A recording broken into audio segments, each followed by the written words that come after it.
from one of the sporting greats to one of the weather greats. No, not Simon Parkin. Certainly in Crondall he's getting a reputation as the Met man who always gets it right. Neil Docker is proving that the weather is becoming an internet phenomenon, with a growing number of websites providing detailed forecasts for local communities. Fearing for his job, we sent the lovely Simon Parkin to find out more. Now, this may look like an ordinary street in an ordinary village, but trust me, this is the future of weather.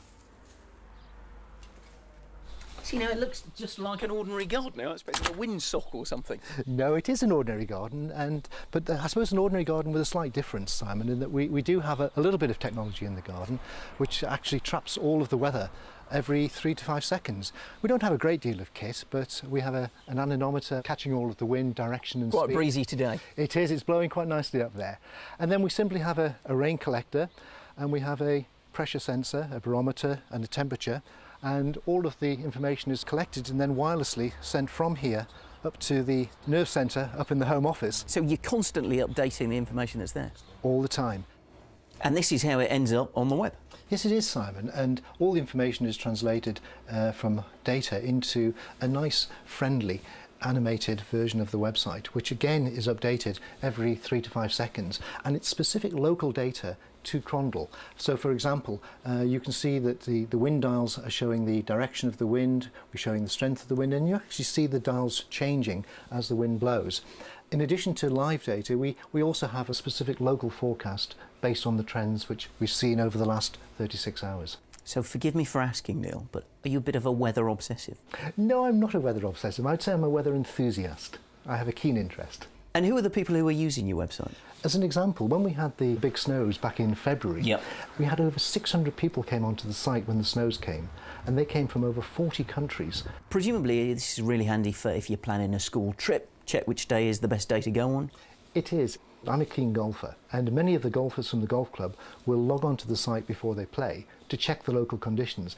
But now, doesn't that mean that when you're at the golf course, someone comes up to you brandishing their club and says, "Last Thursday you said it was going to be, and it wasn't like that at all"? Unfortunately, I do have a reputation, and at times it can be more tense going into the club to hear about the weather than to actually play. But you're not going to confess to getting the weather wrong? I get the weather wrong as often as anybody else, unfortunately. Who can he mean? Neil, with the growth of sites like yours, what do you reckon his future is? I think his days could be numbered, Simon. Really? I think he's quite good. We think he's quite good too. We think he's marvellous. You know, Neil is lovely, but his shirts aren't as good as yours. If only I'd realised that my shirts would save my job. Yeah. I'd have taken more care ironing them. But this is the answer to purely local forecasts, like they were complaining in Bournemouth that the national Met men got it wrong for the bank holiday. The bank holiday, when we said broadly there'll be showers, if you had a website that says Bournemouth, no showers at all, then you kind of know it's safe to go for the beach. But having met him, you're not feeling insecure, are you? Well, yeah, a tad worried. He did have a kind of funny look. No, he's a lovely man. He's very nice. Lovely bloke. And there are websites across the whole of the south that will give you that detailed information should you need it. OK. Weather forecast time now from the man who always gets it right. Well, nearly always. Simon Parkin.